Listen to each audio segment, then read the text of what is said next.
In this topic, we are going to learn about new tax regime.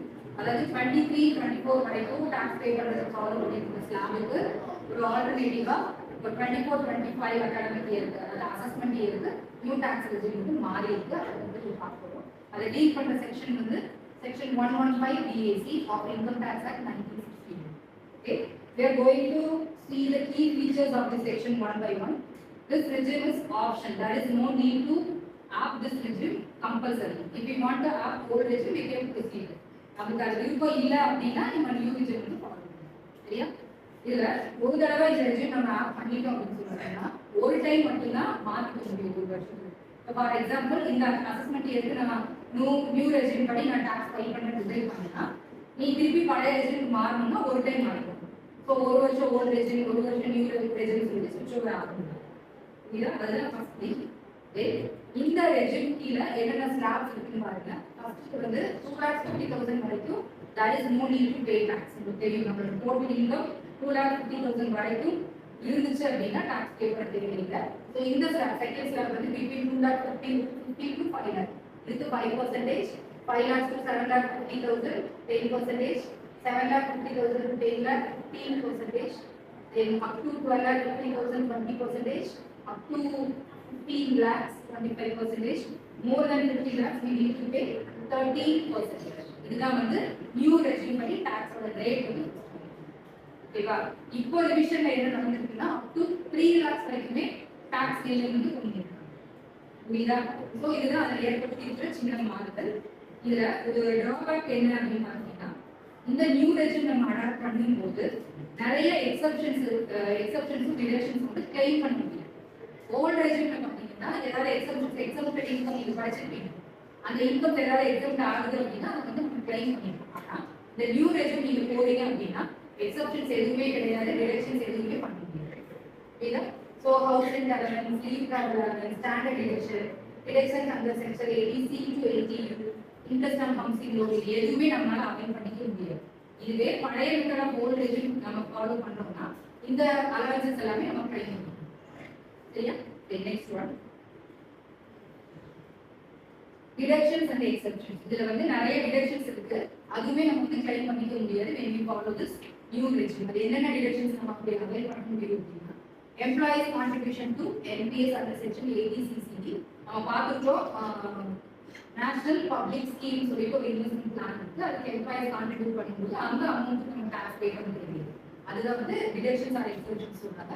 இதெல்லாமே new ரெஜிம்ல ஆகும். Transport allowance, conveyance allowance, daily allowance இதெல்லாமே allowable exemptions under new regime. The next feature is about eligibility. யாரெல்லாம் இந்த regime follow பண்ணலாம் அப்படின்னா any individual or into affiliated family can have this new regime to pay a tax. Taxpayers with business income can also ask for the regime, but switching back to the old regime is allowed only. ஏற்கனவே explain பண்ண மாதிரி taxpayers business income வச்சிருக்க எந்த taxpayers வேணாலுமே இந்த regime adapt பண்ணலாம். ஒரே ஒரு தடவை மட்டும்தான் சேஞ்ச் பண்ணிக்கலாம் ஓல்ட் நியூ ரெஜிம். ஸோ வருஷம் மாற்றுறது பாசிபிலிட்டி வந்து கிடையாது. So these are all the various key features of new regime which is followed under Income Tax Act 1960. That is the comparison between old regime and new regime. இதுதான் ஏற்கனவே follow பண்ண old regime features, இது new regime. When compared to both, which one is better நீங்க analyse பண்ணணும். Tax rate பார்த்தீங்கன்னா old regime ஜாஸ்தி, இப்போ tax rate வந்து லோவர் தான். தென் எக்ஸாம்பிள்ஸ் வந்து நிறைய அவைல் பண்ணிக்கலாம். HR எல்லாம் ஃபைல் பண்ணிக்கலாம், லீவ் ட்ராவல் அலவன்ஸ் எல்லாம் ஃபைல் பண்ணிக்கலாம். இது எல்லாமே ஓல்ட் ரெஜிம்ல ஆகும், பட் நியூ ரெஜிம்ல எதுவுமே ஆகும் கிடையாது. தென் டிடக்ஷன்ஸ் சொல்லிட்டு ஒரு யூனிட்டே நம்ம நம்பர் எவ்வளோ லேர்ன் பண்ணுவோம். அதில் எல்லா செக்ஷன்ஸோட டிடக்ஷன்ஸும் பாசிபிலிட்டி இருக்கிறது எல்லாமே அவைல் பண்ணிக்கலாம். அந்த ஓல்டு ரெஜிம் இந்தியா அவைலபிள் கிடையாது, அலோவ் பண்ண முடியும். when we follow the new rules. Then flexibility, standard tax rate. அதில் வந்து flexibility இருக்கா பார்த்தீங்கன்னா flexibility கிடையாது. ஏன்னா இப்போ 10, 15, 20, 25 அப்படின்னா அது ஃபிக்ஸட் ஸ்டாண்டர்ட் ரேட் தானே, அந்த ஸ்லாப் நம்மளால மாற்ற முடியும். நியூ ரெஜிம்ல ஆப்ஷனல் ஒவ்வொரு வருஷமும் நம்ம வந்து சேஞ்ச் பண்ணுவோம். So these are the various comparisons between the new regime and the old regime. Some of the benefits and drawbacks of this new regime is going to be explained here. The first benefit is lower tax rate, and there is no need of planning.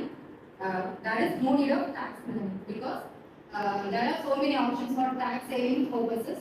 So the first thing is lower tax rate. Simplifies the tax calculation with lower rate. The rate நம்ம ஸ்லாபுக்கு இந்த rates எல்லாம் வந்து ரொம்ப low தான். அதனால அது ஒரு பெனிஃபிட்டா பண்ணிக்கலாம். ஓகேவா? தென் டிராபேக்ஸ். ரெண்டு டிராபேக் மெயினா இருக்கு. நம்ம பார்க்கும்போதே ஃபீச்சர்ஸ் பார்க்கும்போதே பார்த்தோம் நான் என்ன சொன்னேன். நிறைய டிடக்ஷன்ஸ் வந்து அவைல் பண்ண முடியும். So loss of deduction is one of the drawback. Taxpayers who invest in tax saving instruments are have significant deductions might end up paying more tax under the new regime. Deductions avail பண்ண முடியாதனால ஆட்டோமேட்டிக்கா என்ன ஆகும்? இப்போ 5 lakh income இருக்கு, ஒரு 30,000 deduction பண்ண முடியும்னா நீ 4,70,000 மட்டும் டாக்ஸ் பே பண்ணா போதும். ஆனா இந்த டிடக்ஷன் அவைல் பண்ண முடியாதது ஆட்டோமேட்டிக்கா உங்க டாக்ஸ் எதுக்கு வரும்? 5 lakhs கட் பண்ண முடியும் இல்லையா? அப்ப டாக்ஸ் ஆட்டோமேட்டிக்கா ஜாஸ்தியா வரும். அதுதான் வந்து அவங்க mean. No HRA or standard deduction. அந்த கம்பேரிசன்லயே பார்த்தோம் அலவன்சஸ் எதுவுமே கிளைம் பண்ண முடியாது. ஸோ ஹவுஸ் ரெண்ட் அலவன்ஸ் எல்லாம் கிளைம் பண்ண முடியாது. ஸ்டாண்டர்ட் டிடக்ஷன்ஸ் எதுவுமே அவைல் ஆகாது. ஸோ ஆட்டோமேட்டிக்கா என்ன ஆகுதுன்னா டோட்டல் இன்கம் ரெடியூஸே ஆகாது. இன்கம் ஜாஸ்தியா வர வர டாக்ஸுமே அதிகரிக்கும். அதுதான் இந்த நியூ ரெஜிமெண்ட் ரெக்கமெண்ட் பண்ணுறோம்.